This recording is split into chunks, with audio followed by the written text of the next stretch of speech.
Behold a tiny creature. It is the silkworm. This small larva is not much to look at, yet it produces a substance of incredible beauty. This substance is silk. For thousands of years, silk has captivated humanity. It is soft, it is strong, it shimmers with a light all its own. This remarkable fiber has woven its way through history. It has connected continents. It has built empires. It has adorned kings and queens. The story of silk is a story of nature's wonder and human ingenuity, a tale that begins with this unassuming caterpillar. The silkworm's life is a brief but productive one. It eats almost constantly. Its food is the leaf of the mulberry tree. As it grows, it sheds its skin several times. Then, when it is ready, it performs a magical act. It spins a cocoon. This cocoon is made from a single, continuous thread of raw silk. This thread can be astonishingly long. Sometimes it stretches for nearly a kilometer. Inside this silken home, the larva transforms. It becomes a pupa, awaiting its final change into a moth. This intricate process has fascinated observers for centuries. The significance of this tiny weaver cannot be overstated. Silk was more than just a beautiful fabric. It was a symbol of wealth. It was a display of power. In many cultures, only the very rich or the very royal could afford to wear it. The desire for silk drove exploration. It fueled trade across vast distances. It even led to espionage and daring acts of smuggling. The quest to understand and control silk production shaped economies. It influenced art and fashion across the globe for millennia, leaving an indelible mark on our shared human story. Today, even with all our modern technology, silk remains special. Synthetic fibers have been created. Many try to imitate its qualities, but true silk, produced by the silkworm, still holds a place of honor. It is a testament to the enduring power of natural materials. The silkworm's gift continues to be cherished. Its journey from a tiny egg to the producer of this lustrous thread is a miracle of the natural world. It reminds us of the intricate connections between the smallest creatures and the grand sweep of human civilization, a connection we continue to explore. Our story of silk begins in ancient China, here amongst the mulberry trees. The magic was first discovered. Legend tells of an empress named Lezu. She was the wife of the Yellow Emperor, Huangdi. Around the year 2700 BCE, so the story goes, she was sipping tea. She sat under a mulberry tree. A silkworm cocoon fell into her hot tea. As she fished it out, she noticed something extraordinary. The cocoon began to unravel. A fine, strong thread appeared. She saw its potential immediately, a moment of serendipity. Empress Lezu is often called the goddess of silk. She is credited with studying the life of the silkworm. She learned how to reel the silk from the cocoon. She also taught her people the art of weaving this delicate thread into fabric. It is said she even invented the silk loom. For her discovery, she became a figure of reverence. The Chinese people honored her for bringing this precious gift to their land. This discovery was not just a fleeting moment, it was the dawn of an industry that would define China for centuries to come. The careful observation of nature led to this profound innovation. In its earliest days, silk was reserved exclusively for the Chinese emperor. It was a symbol of his supreme status. Its use was strictly controlled. Only he and his closest relations, or those he highly favored, were permitted to wear it. The vibrant colors and luxurious feel of silk made it the ultimate status symbol. Beyond clothing, silk found other uses. It was used to make fishing lines due to its surprising strength. It was turned into strings for musical instruments. It was even used to create the world's first luxury paper. The versatility of silk was apparent from the very beginning. The knowledge of sericulture, the cultivation of silkworms, and the production of silk was a closely guarded secret. For many centuries, China held a monopoly on this wondrous material. The methods of raising the silkworms, feeding them mulberry leaves, and unwinding the cocoons were kept hidden from the outside world. This secrecy ensured that China remained the sole supplier of this coveted textile. The economic and cultural power that came with this monopoly was immense. It set the stage for silk's dramatic journey across the globe, a journey that would begin many years later. For millennia, China fiercely protected the secrets of silk production. This was not merely a matter of pride, it was a cornerstone of their economic strength. Imperial decrees were issued. These laws made it a capital offense to export silkworm eggs, mulberry seeds, or knowledge of sericulture. Anyone caught attempting to smuggle these precious resources out of the empire faced severe punishment, often death. The Chinese understood the immense value of their unique commodity. They knew that if other nations learned to produce silk, China's lucrative monopoly would crumble and its influence would diminish greatly across the trading world. The methods of raising silkworms were complex and required great skill, from the careful tending of mulberry groves to the precise temperature and humidity needed for the worms to thrive.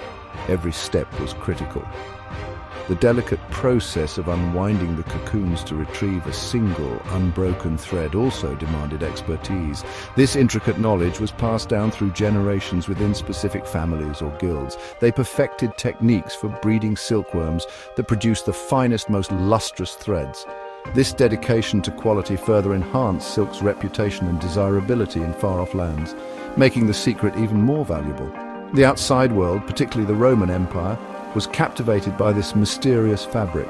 They called it Ceres, the land of silk, referring to China. Romans paid exorbitant prices for silk, often valuing it more highly than gold. They had little idea of its true origin. Some believed it grew on trees like cotton. Others imagined it was spun by giant insects in distant exotic lands. These fantastic tales only added to silk's allure and mystique. The Romans' desire for silk created a significant trade imbalance, with vast quantities of Roman gold flowing eastward to purchase this luxurious material. This long period of secrecy gave China enormous economic power. Silk became a primary export, bringing immense wealth into the empire. It was used not only for trade, but also as a form of currency within China itself. Officials were sometimes paid in bolts of silk. It was a standard of value, easily transportable and universally desired. The control over silk production was a key element of China's foreign policy and its interactions with neighboring states. The golden thread held the empire together and connected it to a world eager for its beauty, a testament to their foresight in protecting their discovery. The immense demand for Chinese silk in the West, especially in the Roman Empire, led to the creation of one of history's most famous trade routes. This was the Silk Road. It was not a single road, but a vast network of interconnected pathways. These routes stretched for thousands of miles. They crossed treacherous deserts like the Taklamakan. They wound over towering mountain ranges such as the Pamirs. This network linked China with Central Asia, India, Persia, the Middle East, and eventually Europe. It was a conduit for goods, ideas, and cultures. Silk was the star commodity of this extensive network, hence its name. Caravans of camels, laden with bales of precious silk, undertook these long and perilous journeys. The journey could take many months, even years. The traders faced dangers at every turn. There were bandits lying in wait. There were harsh weather conditions to endure, from scorching heat to freezing cold. Water was scarce in many regions, yet the potential profits from the silk trade were so great that these risks were deemed worth taking. The allure of silk outweighed the perils of the journey. While silk flowed westward from China, other goods traveled eastward. Gold, silver, wool, ivory, glass and wine made their way to China. But the Silk Road was more than just a highway for material goods. It was also a channel for the transmission of knowledge, religions and technologies.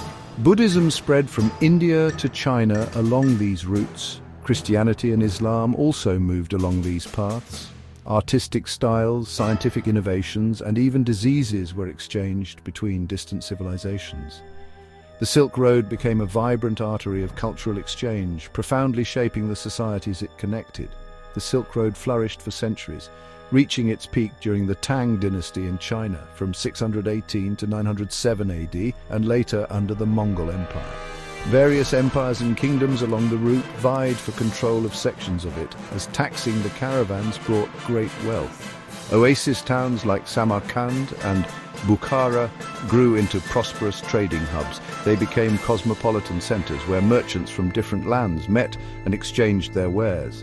The Silk Road was a testament to human resilience and the powerful drive to connect and trade, all sparked by the desire for that shimmering thread produced by a humble worm.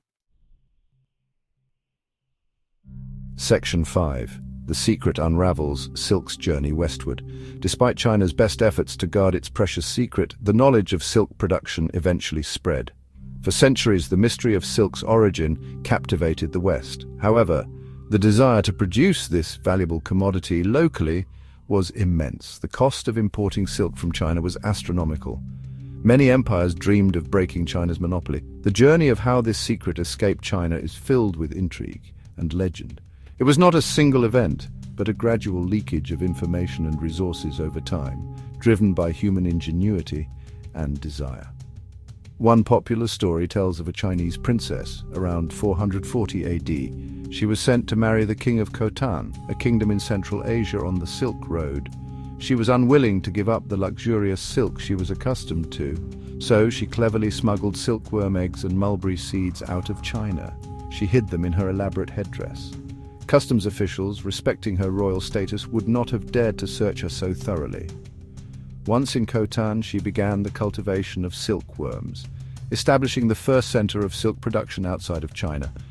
This tale, whether entirely true or not, illustrates the lengths to which people might go. Another famous account involves two Nestorian monks.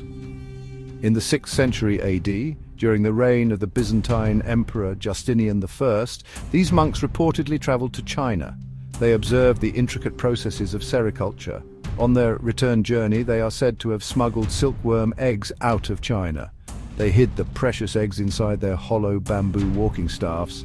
This daring act of industrial espionage brought the secrets of silk production directly to the heart of the Byzantine Empire. It marked a pivotal moment in the history of silk, shifting the balance of power. These were not isolated incidents. Over time, through various means traders, diplomats, refugees and spies, the knowledge slowly seeped out.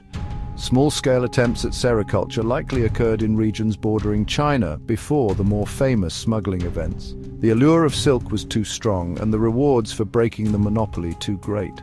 Once the techniques reached Persia and Central Asia, it was only a matter of time before they traveled further west. The carefully guarded secret, held for so long, began to unravel, thread by precious thread, changing the world's economic landscape forever. Section 6. Byzantium's Silken Dawn, a new center of production. The arrival of silkworm eggs in Constantinople, the capital of the Byzantine Empire, around 552 AD was a momentous event. Emperor Justinian had long desired to break the Persian monopoly on importing silk from the east. Persia controlled the land routes and charged heavily for Chinese silk. The smuggled eggs brought by those clever monks provided the perfect opportunity. Justinian established imperial silk workshops. He aimed to create a thriving silk industry within his own empire. This would reduce Byzantium's reliance on foreign suppliers and bolster its economy significantly. The Byzantine climate, particularly in regions of Greece and Asia Minor, proved suitable for cultivating mulberry trees and raising silkworms. The imperial government heavily supported the new industry. They provided resources and expertise. Soon, Byzantine silk became renowned for its quality and intricate designs. Byzantine weavers developed their own unique styles. They often incorporated gold and silver threads. Their silks featured elaborate patterns, often with Christian religious motifs, imperial symbols, or scenes from nature. These luxurious textiles were highly sought after throughout Europe and the Mediterranean. For several centuries, Constantinople became a major center of silk production and trade. The Byzantine silk industry was a state-controlled monopoly, much like it had been in China. The production techniques were kept secret, and the sale of silk was strictly regulated. This ensured that the empire reaped the maximum economic benefits. Byzantine silks were used for imperial robes, church vestments, and luxurious hangings. They were also important diplomatic gifts, used to impress foreign rulers and secure alliances.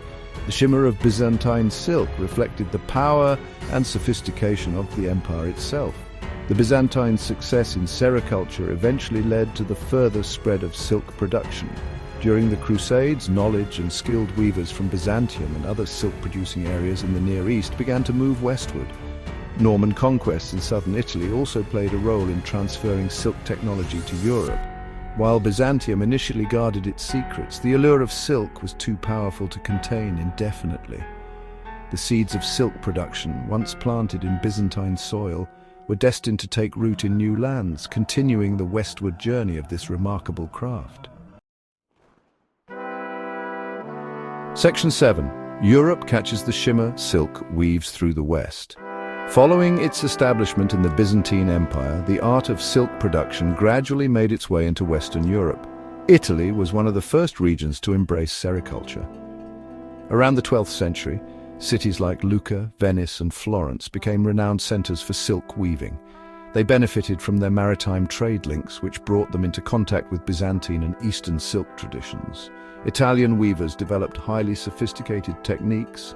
They produced luxurious velvets, damasks, and brocades that were prized throughout Europe.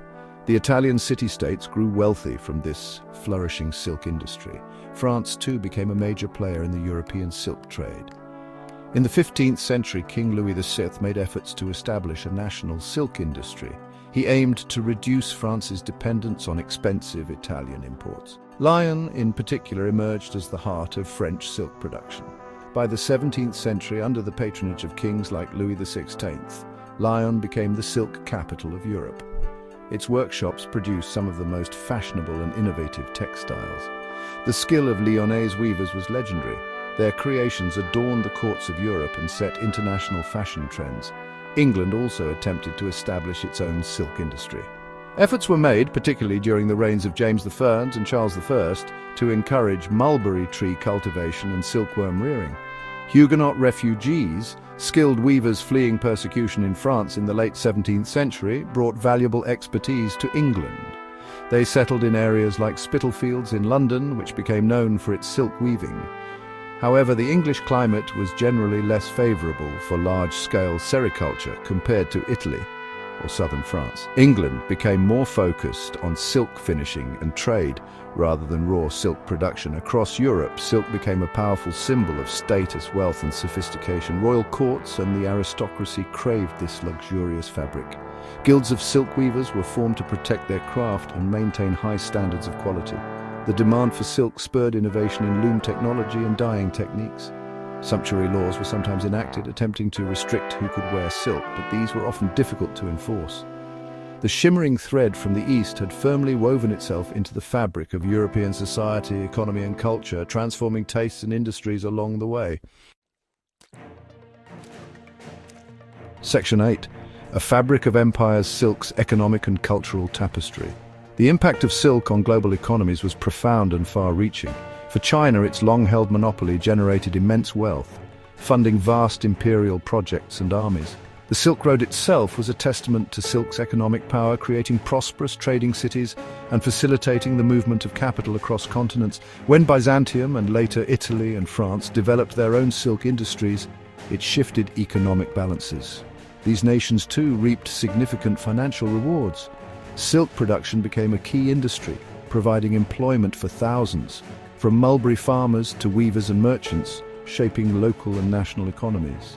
Culturally, silk transformed fashion and personal adornment. Its lustrous sheen, soft texture, and ability to hold vibrant dyes made it the ultimate luxury fabric. Kings, queens, emperors, and nobles draped themselves in silk to display their power and prestige. The styles of silk garments evolved over centuries, reflecting changing tastes and cultural influences. From the flowing robes of Chinese mandarins to the elaborate gowns of European courtiers, silk was always at the forefront of high fashion. Its very presence signified elegance, refinement, and a connection to a wider, more exotic world.